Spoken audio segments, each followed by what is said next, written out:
নতুন করে মাথাচাড়া দিয়ে উঠছে করোনা, ক্রমে বাড়ছে সংক্রমণ। হাসপাতাল ও ডায়াগনস্টিক সেন্টারগুলোতে বাড়ছে করোনা পরীক্ষার জন্য আসা রোগীর ভিড়।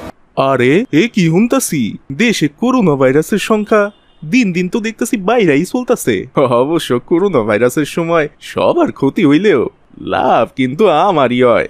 সরা দামে এর আগের করোনায় আমি মাস্ক ও স্যানিটারি জিনিসপত্র বিক্রি করছি। আবার মনে হয় সামনে সেই দিনগুলোই আইতাছে। না না না, প্রস্তুতি তো এখন থেকেই নিতে হইব। যাই, শহরে আর থাকা যাইব না, মহল্লায় চলে যাইতে হইব। দেখেছো দর্শক বন্ধুরা, করোনা ভাইরাস সারা পৃথিবীর মানুষের জন্য একটা আতঙ্কের নাম হলেও এই কালুর মতো মানুষদের জন্য করোনা এক আশীর্বাদের নাম। কারণ করোনা ভাইরাস আসলেই ওরা চড়া দামে ব্যবসা করার চিন্তায় থাকে। পুরো গল্প জুড়ে কালু কি কি করে তা দেখার জন্য তোমরা আমাদের সাথেই থাকো।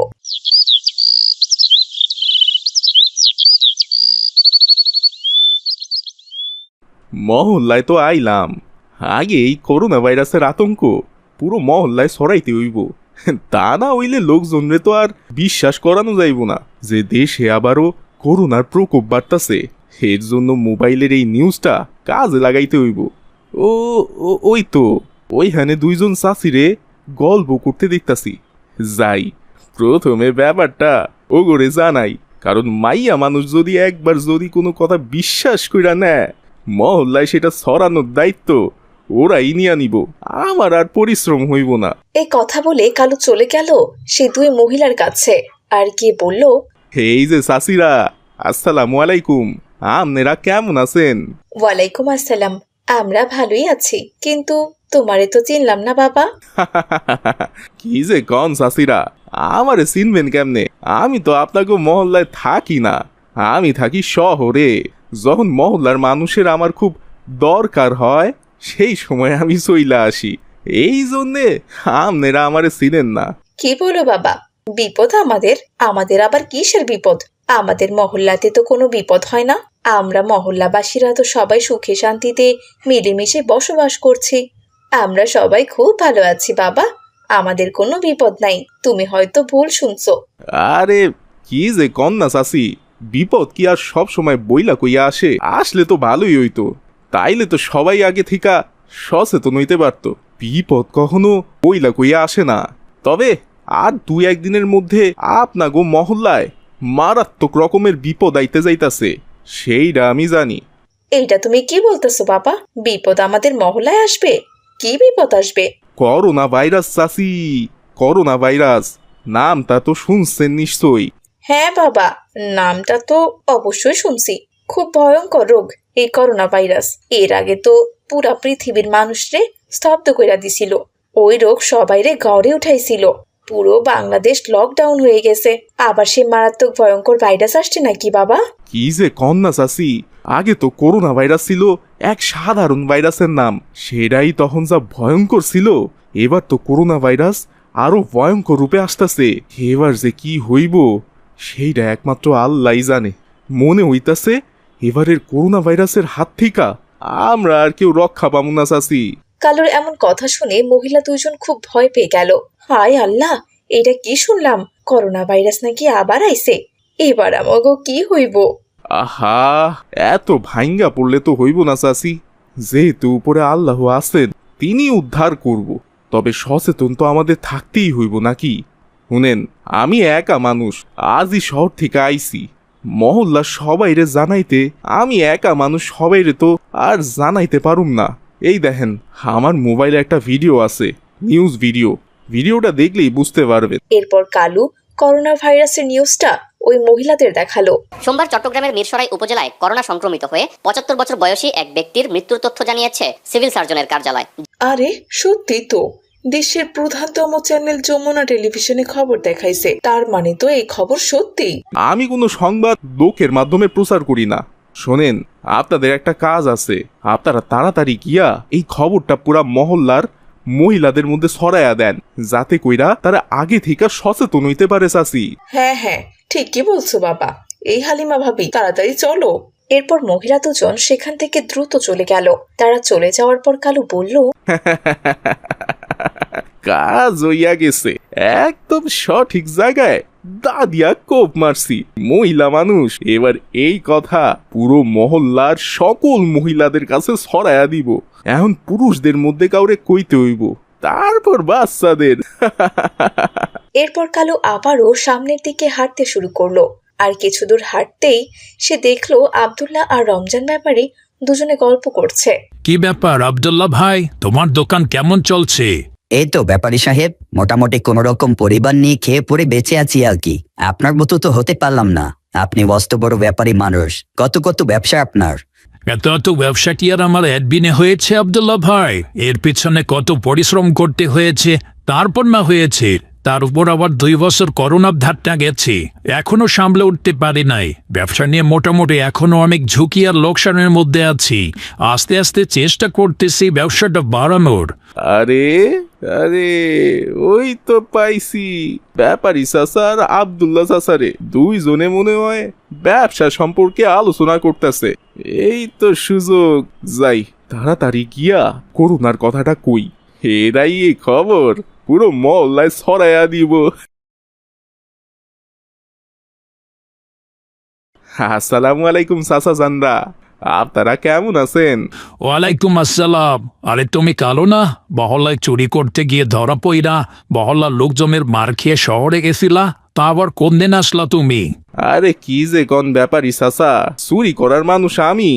আমারে তো মিথ্যা দোষ দিছিল, চুরি আমি করি নাই চাচা। শহরে অনেকটা দিন পার করলাম, অপমানে ভাবছিলাম আর মহল্লায় আসুম না, কিন্তু শহরে যে আরে করোনা চাপ দিছে, তাই মহল্লায় না আইসা আর পারলাম না। কি কও বাবা, করোনা আবার আসছে নাকি? হাই আল্লাহ, তুমি এসব কি বলছো? এর আগের করোনা ভাগটাই এখনো সামাল দিতে হিমশিম খাচ্ছি। এখনো ব্যবসা আমার ভালো হয়ে ওঠে নাই, লাখ লাখ টাকার ঋণের মধ্যে ডুবে আছি আমি, আবার নাকি করোনা আসতেছে। আরে না না ব্যাপারী সাহেব, ভয় পাবেন না। এই কালু তো সবসময় মিথ্যা কথাই বলে। দেখেন নাই, গ্রামে থাকতে সবসময় চুরি চামারি করতো, এখন হয়তো আবার কোনো নতুন ফোন দিয়ে নিয়ে এসেছে। জানি চাচা, আমার কথা তো আপনারা বিশ্বাস করবেন না। এই যে দেখেন প্রমাণ, যমুনা টিভি নিউজ করছে, এটা কালকে নিউজ। খবরটা ভালো কইরা শুনেন, তাইলেই বুঝতে পারবেন। আরে তাই তো আব্দুল্লাহ ভাই, এই কানো তো দেখছি মিথ্যা কথা কয় নাই। হাই আল্লাহ, এখন কি হইব? এদিকে ব্যবসা নিয়ে আছি বিপদে, আবির করোনার ধাক্কায় সামাল দিতে পারি নাই, আবার নতুন করে হ্যাপে আসতেছে ভাই। খালি ধাক্কা ব্যাপারী চাচা, এবার তো মহা ধাক্কা খাইবেন। এবারের করোনা আগের করোনা সে মহা শক্তিশালী। খবরে তো দেখলেন করোনার এটা নতুন ভেরিয়েন্ট। জলদি কইরা এখনই সচেতন হইতে হইব, তা না হইলে মহল্লায় এবার আর কারোর বাসন লাগবো না। হ্যাঁ হ্যাঁ আব্দুল্লাহ ভাই, তারও ঠিক কথাই বলছে। গ্রামের লোকজন রে জামাইয়া দিতে হইব, আর তাড়াতাড়ি যেভাবেই হোক সচেতন হইতে হইব। না হলে করোনা যদি একবার মহল্লায় ছড়াইয়া যায়, তাহলে আমরা কেউ বাঁচতে পারবো না। এসব বলে ব্যাপারী আর আব্দুল্লাহ দুজনেই সেখান থেকে চলে গেল। আর একটা সাফল্য, কাজ হইয়া গেছে। এবার এই দুইজনই পুরো মহল্লায় ছড়ায় দিব, ওইদিকে মহিলাদের, এইদিকে পুরুষদের। এখন শুধু বাচ্চাদের মধ্যে একটা প্যাচ লাগাইতে হইব। যাই খেলার মাঠের দিকে যাই। এরপর কালু খেলার মাঠের দিকে রওনা দিল। আর খেলার মাঠে গিয়ে দেখলো মাইসা, মালিহা, মিলি ওরা সবাই ফুটবল খেলছে। আরে বাচ্চা কাচ্চারা, তোমরা সবাই এখানে? ভালো হইলো, তোমাদের সবাইকে একসাথে পাইয়া গেলাম। শোনো, এই দিকে আহো, আরে এই মোবাইলের নিউজটা দেখো। কি নিউজ কালু চাচা? তুমি আবার শহর থেকে কবে আইলা? তুমি না চুরি কইরা মহল্লা থেকে পালাইছিলা? আরে মিলি, হেই কথা এখন ছাড়ো তো, তুমি তো এখনো আসো সেই কথা লইয়া। এইদিকে দেশে যে মারাত্মক কিছু ঘটে যাইতাছে, সেই ব্যাপারটা কি তুমি জানো? কি হয়েছে কালু চাচা? কি ঘটনা ঘটছে? আমার মুখের কথা তো তোমরা বিশ্বাস করবা না। এই যে প্রমাণ হাতে কইরা লইয়া আইছি, এই দেখো। এরপর কালু তার মোবাইলের নিউজটা সবাইকে দেখালো। মোবাইলের এমন নিউজ দেখে তো সবাই আতঙ্কিত হয়ে পড়লো। হাই হাই, এটা কি দেখলাম? করোনা ভাইরাস তো দেখতাছি মারাত্মক আকার ধারণ করছে। এখন কি হইব আমাগো?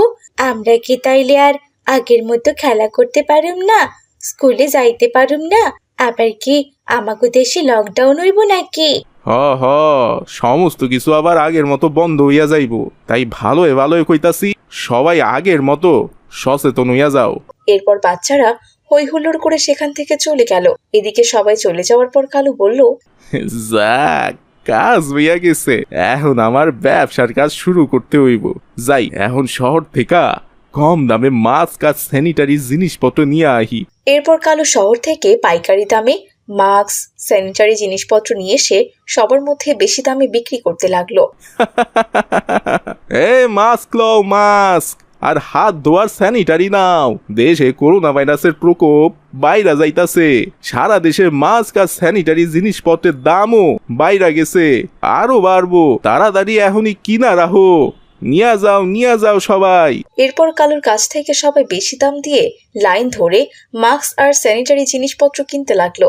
এদিকে রিয়াদ নামের এক বিশ্ববিদ্যালয় পড়ুয়া ছেলে মহল্লায় এসে এই অবস্থা দেখে পুলিশকে খবর দিল। দেখেছেন দারোগা সাহেব, দেশে করোনা বাড়তে না বাড়তেই এই কালু কি অবস্থা শুরু করেছে। সিন্ডিকেট ব্যবসা করছে, মহল্লার মানুষদের মধ্যে করোনার আতঙ্ক ছড়াচ্ছে। হ্যাঁ, করোনা কিছুটা বেড়েছে, কিন্তু আগের পর্যায়ে এখনো যায়নি। আরও কম দামের মাস্ক আর স্যানিটারি জিনিসপত্র কিনে এনে বেশি দামে বিক্রি করছে। হায় হায় হায়, এই ছেলে আবার কোত্থেকে আইলো? এর জন্য তো আমার ব্যবসাটা লাঠে উঠা গেল। এখন তো আমার সার দেয়ালে বন্দি থাকতে হইব। এই বেটা, তোর এত বড় সাহস, তুই আমার ফার্মার এরিয়ায় করোনার জিনিসপত্র বিক্রি করছিস বেশি দামে। এই তোদের মতো শয়তান কিছু মানুষজনের জন্য করোনা একটা আতঙ্ক হয়ে দাঁড়িয়েছে। একে তো করোনার থাবা আসছে, তার উপর জিনিসপত্রের দাম বাড়িয়ে দিচ্ছিস। চল বেটা, হাজতে চল। এরপর পুলিশ কালুকে ধরে থানায় নিয়ে গেল। শুনেন মহল্লাবাসী, আমি এখনই শহর থেকে আসলাম। হ্যাঁ, শহরে করোনার প্রকোপ কিছুটা বেড়েছে, কিন্তু আগের পর্যায়ে এখনো যায়নি। তাই আপনারা আতঙ্কিত হবেন না। করোনার যে সচেতনতা গ্রহণ করা উচিত তা অবশ্যই করবেন। মাস্ক পরিধান করবেন, সবাই দূরত্ব বজায় রাখবেন। তবে করোনার নাম ভাঙিয়ে কেউ যদি ব্যবসা করে তাকে সবাই মিলে প্রতিহিত করবেন। বেশি দামে কোনো জিনিস কিনবেন না। দেখলে তো ছোট্ট বন্ধুরা, করোনার নাম ভাঙিয়ে তোমাদের মহল্লাতেও অনেকে কিন্তু এরকম অসৎ উপায়ে ব্যবসা করতে পারে। তোমরা কিন্তু সবাই সচেতন থাকবে, এসব সিন্ডিকেটকে রুখে দিবে আর করোনার জন্য সতর্ক হবে। আজ তাহলে এখানেই বিদায় নিচ্ছি ছোট্ট বন্ধুরা, ভালো থেকো তোমরা। আসসালামু আলাইকুম রহমতুল্লাহ। মেঘমালা আকাশে উড়ে উড়ে যায়, পর্বত চূড়া আম্মু আম্মু নাস্তা রেডি আছে তো? হ্যাঁ, নাস্তা রেডি আছে মা। যাও, তাড়াতাড়ি ব্রাশ করে ফ্রেশ হয়ে আসো, তারপরেই তুমি খাবার পাবে। আম্মু, রোজ রোজ এই ব্রাশ করতে আমার একদম ভালো লাগে না। ব্রাশ করা ছাড়া খাবার খেলে কি হয়? আমার তো মুখ জিহ্বা পরিষ্কারই আছে। এটা কি কথা বললে তুমি মিলি? তুমি কি জানো, রাতে মুখে যে খাবার লেগে থাকা খাবারগুলোও পচে যায়। যদি তুমি মুখ না ধুয়ে খাবার খাও তাহলে তো তোমার পেটে অসুখ করবে মা। ও আচ্ছা, তাই, ঠিক আছে তাহলে। এই কথা বলে মিলি ওয়াশরুমে চলে গেল। ওয়াশরুমে গিয়ে কল ছেড়ে দিয়ে সে ব্রাশ করতে লাগলো, কিন্তু মিলি কোনো কথাই বলছে না। সে ব্রাশ করে যাচ্ছে তো করে যাচ্ছে। এদিকে পানির কলের শব্দ পেয়ে তার মা বাথরুমে চলে এলো। সে দেখলো কল থেকে অনবরত পানি পড়ছে। মিলির মা কলটা বন্ধ করে মিলিকে বলল, এ কি মা, তুমি এটা কি করেছো? তুমি তো ব্রাশ করছো, তাহলে কলটা ছেড়ে রাখার কি দরকার ছিল বলো তো? যখন প্রয়োজন হবে তখন না তুমি কল ছাড়বে, প্রয়োজনের আগে কেন কল ছেড়েছো? হ্যাঁ আম্মু, তুমি সবসময় আমাকে বকাঝকা করো। আমি কি এমন খারাপ কাজ করেছি? পৃথিবীতে কি পানি কম পড়েছে? কল থেকে সামান্য একটু পানি পড়লে কি হবে? হায় আল্লাহ, আমার মেয়েকে আমি কি করে বোঝাই? এটা যে অপচয় মা। প্রয়োজনের অতিরিক্ত কিছু ব্যবহার করলে সেটা অপচয় হয়ে যায়, আর অপচয়কারীকে আল্লাহ তাআলা কখনোই পছন্দ করেন না মা। তিনি অপচয়কারীকে শয়তানের ভাই বোনের সাথে তুলনা করেছেন। আম্মু, পানি কি কখনো অপচয় হয়? পানি তো আবার মাটির নিচে চলে যায়। সব জিনিসেরই অপচয় আছে মা, পানিরও অপচয় আছে। আগে আমাদের ঢাকা শহরে অল্প দূরত্বে পাইপ বসালেই পানি উঠতো, কিন্তু এখন ৩-৪ হাজার ফিট গভীরে পাইপ বসিয়েও পানি পাওয়া যায় না। আস্তে আস্তে পানির স্তর নিচে নেমে গেছে। কেন বলতো? এই যে আমরা পানি অপচয় করছি, এই কারণেই তো। আচ্ছা ঠিক আছে আম্মু, আমি বুঝতে পেরেছি। আমি আর কখনোই পানি অপচয় করব না। এরপর মিলি ফ্রেশ হয়ে নাস্তা টেবিলে গেল, আর টেবিলে যত রকমের নাস্তা দেওয়া ছিল সবগুলো একটু একটু করে খেতে শুরু করলো। কি ব্যাপার মামিলি, তুমি এরকম প্রত্যেক নাস্তার অল্প অল্প করে খাচ্ছ কেন? যেটা খাবে পুরোটা শেষ করো। আম্মু, পুরো খাওয়া শেষ করতে আমার একদম ভালো লাগে না। তাছাড়া একটা পুরো খাবার শেষ করলে তো ওইটা দিয়েই আমার পেট ভরে যাবে। আমি তো প্রত্যেকটা খাবারের স্বাদ আর পাবো না।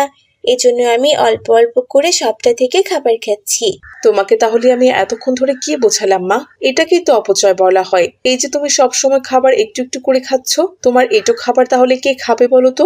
এগুলো তো তখন ফেলে দেওয়া ছাড়া আর কোনো উপায় থাকবে না। তাহলে এটা খাবারের অপচয় হলো না বলো? আম্মু, তাই বলে কি আমার ইচ্ছা অনিচ্ছার কোনো দাম নেই? আমি কি সব খাবার খেতে পারবো? আমি কি তোমাকে বলেছি তুমি সব খাবার খেতে পারবে? হ্যাঁ, সব খাবার অবশ্যই খেতে পারবে না, তবে যেটা খাবে পুরোটা তোমাকে শেষ করতে হবে। আর যেটা এখন খেতে পারবে না সেটা পরে খাবে, কিন্তু ফেলে দেওয়া যাবে না। আচ্ছা আম্মু, ঠিক আছে, আমি আর খাবার অপচয় করব না। তবে আমাকে বকো না, রোজ রোজ বকাবকি শুনতে আমার একদম ভালো লাগে না। এই কথা বলে মিলি রাগ করে সেখান থেকে চলে গেল এবং স্কুল ব্যাগ ঘাড়ে নিয়ে স্কুলের উদ্দেশ্যে রওনা করলো।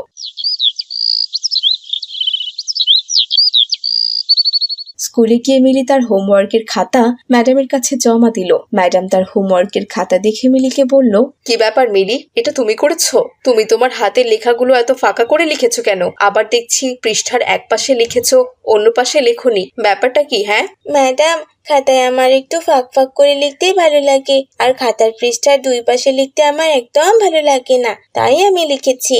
না না মিলি, এটা তো একদম ভালো কথা নয়। তুমি তো অপচয় করছো। যেখানে খাতার পৃষ্ঠার দুই পাশে লেখা যায় সেখানে তুমি এক পাশে কেন লিখবে? ম্যাডাম, আপনি আবার এই কি শুরু করলেন? আমার বাড়িতে আম্মু আমাকে ঠিক থাকতে দেয় না। আমি নাকি খাবার অপচয় করি, পানি অপচয় করি। এখন আবার আপনিও শুরু করেছেন। আমি কি আপনাদের জন্য একটু শান্তি করে পড়ালেখাও করতে পারবো না? তোমাকে তো আমি লিখতে মানা করিনি মিলি, তোমাকে বলেছি তুমি শুধু ফাঁক ফাঁক করে লিখবে না, যতটুকু প্রয়োজন ততটুকুই লেখার মাঝে ফাঁক রাখবে, আর খাতার দুই পৃষ্ঠাতেই লিখবে, তাহলে তো আর অপচয় হবে না। আচ্ছা, হয়েছে, আমি এরপর থেকে তাই করব ম্যাডাম। বিকালে মিলি স্কুল থেকে বাড়ি ফিরে গেল এবং তার ঘরের ফ্যান চালু করে দিয়ে চলে গেল বিকালের নাস্তা করতে। আম্মু, নাস্তায় আজ কি আছে? তাড়াতাড়ি দাও তো। নাস্তায় আজ তেমন কিছু করিনি মা, শুধু নুডলস রান্না করেছি। তোমাকে তো অতিরিক্ত খাবার দিলে তুমি নষ্ট করো, এজন্য আজকে এই বুদ্ধি করেছি, শুধুমাত্র নুডলস রান্না করেছি। এখানে এক বাটি আছে, খেয়ে নাও। আম্মু, আমি শুধু নুডলস খাবো? তুমি এটা ভাবলে কি করে? কেন খাবে না? তোমাকে তো বেশি খাবার দিলে সবগুলো অল্প অল্প করে খেয়ে বাকিগুলো নষ্ট করে ফেলো। এই জন্য আজকে শুধু নুডলস রান্না করে দিয়েছি, কালকে না হয় অন্য আইটেম করে দেব। কথা না বাড়িয়ে খেয়ে নাও তো। আরে এ কি, তোমার রুম থেকে ফ্যানের শব্দ আসছে কেন? ফ্যানের শব্দ তো আসবেই, ফ্যান তো আমি চালু করে এখানে এসেছি, এজন্যই তো রুম থেকে ফ্যানের শব্দ আসছে। এই দেখো, তুমি আবার অপচয় করছো। এবার তো কারেন্ট অপচয় করছো। তুমি কি জানো আমাদের দেশের সরকার বিদ্যুৎ উৎপাদনে যত টাকা ব্যয় করে তার চেয়ে কম দামে আমাদের বিদ্যুৎ দিচ্ছে, আর তুমি সে বিদ্যুৎ অপচয় করছো? আহা রেহানা, মেয়েটাকে এভাবে বকাবকি করছো কেন? স্কুল থেকে এসেছে, ওকে একটু আদর যত্ন করে খাওয়াও না। আপনি এসেছেন, আপনার মেয়ের সাথে কি পারা চায়? সব সময় শুধু অপচয় করতেই থাকে, কখনো পানি, কখনো বিদ্যুৎ, কখনো খাবার। ওকে নিয়ে আর পারছি না আমি। তাই নাকি মা? তোমার আম্মু এসব কি বলছে? তুমি অপচয় করো? হায় আল্লাহ, তোমার তো জানা উচিত অপচয় খুবই ঘৃণিত কাজ। আল্লাহ তাআলা অপচয়কারীকে শয়তানের ভাইয়ের সাথে তুলনা করেছেন। আর তাছাড়া অপচয় করলে একসময় আমাদের সব জিনিস শেষ হয়ে যাবে, আমরা তখন এগুলো কিভাবে ব্যবহার করব বলো? আব্বু, তুমিও শুরু করলে? এতদিন শুধু আম্মু বকাবকি করতো, আজ দেখছি তুমিও বকছো। না মা, বকছি না, বোঝাচ্ছি। মহান আল্লাহ তাআলা বলেছেন, সমুদ্রের পাড়ে বসেও যদি কেউ এক ফোঁটা পানি অপচয় করে তাহলেও সে শাস্তি পাবে। তাহলে একবার চিন্তা করো, সমুদ্রে এত পানি থাকা সত্ত্বেও তিনি অপচয় করতে মানা করেছেন। আর আমরা যে জিনিসগুলো প্রতিদিন ব্যবহার করি সেগুলো তো সংকটাপন্ন জিনিস, তাহলে এগুলোর অপচয় করলে আল্লাহ তাআলা কতটা পাপ দেবেন। তোমাদের এসব বকবক আর ভালোই লাগছে না আমার, আমি থাকবো না এখানে, আর খাবো না। মা মিলি, যেও না মা, আমরা যেটা বলছি তোমার ভালোর জন্যই বলছি। অপচয় করা সত্যিই খারাপ কাজ, অপচয় করা যাবে না মা। নুডলসটা খেয়ে নাও। আমি খাবো না, তোমরাই খাও, তোমরা খেলে তো আর কোনো অপচয় হবে না। এই কথা বলে মিলি সেখান থেকে চলে গেল। দেখলেন তো আপনার মেয়ের কেমন রাগ করে চলে গেল। সব সময় ও এমনই করে। আচ্ছা ঠিক আছে রেহানা, ও তো ছোট মানুষ, ওকে একটু বুঝতে দাও। যখন বুঝতে পারবে, দেখবে, তখন আর অপচয় করবে না। আস্তে আস্তে সব ঠিক হয়ে যাবে।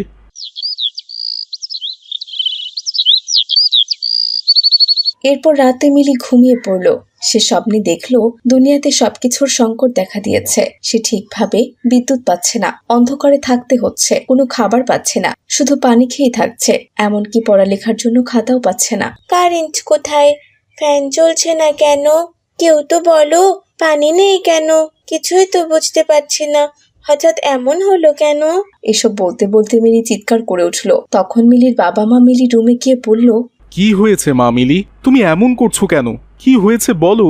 বাবা, আমি স্বপ্নে দেখি পৃথিবীতে সবকিছু শেষ হয়ে গেছে। আমি একটুখানি খাবার আর পানির জন্য ছোটাছুটি করছি, কিন্তু কিচ্ছু পাচ্ছি না।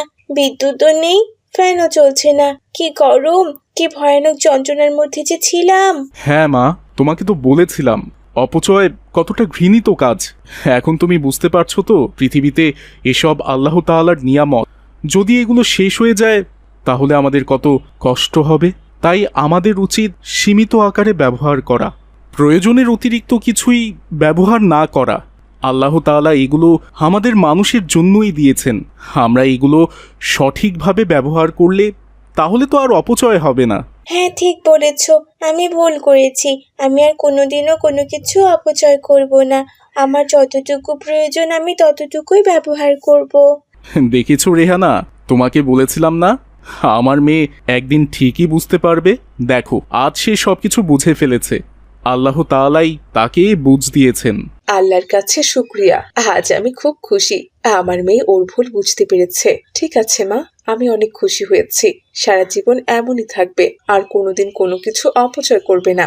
এরপর থেকে মিলি আর কখনো কোনো জিনিস অপচয় করেনি, কারণ সে বুঝে গেছে অপচয় করলে কি ক্ষতি হয়। তো ছোট্ট বন্ধুরা, দেখলে তো, তোমরাও কিন্তু প্রয়োজনে অপ্রয়োজনে অনেক জিনিস অপচয় করে ফেলো। এই কাজ কিন্তু একদম করা যাবে না। অপচয় করলে আমাদেরই ক্ষতি হবে। প্রয়োজনের সময় আমরা সেই জিনিস আর পাবো না। আর তাছাড়া অপচয় করা একটি ঘৃণিত কাজ।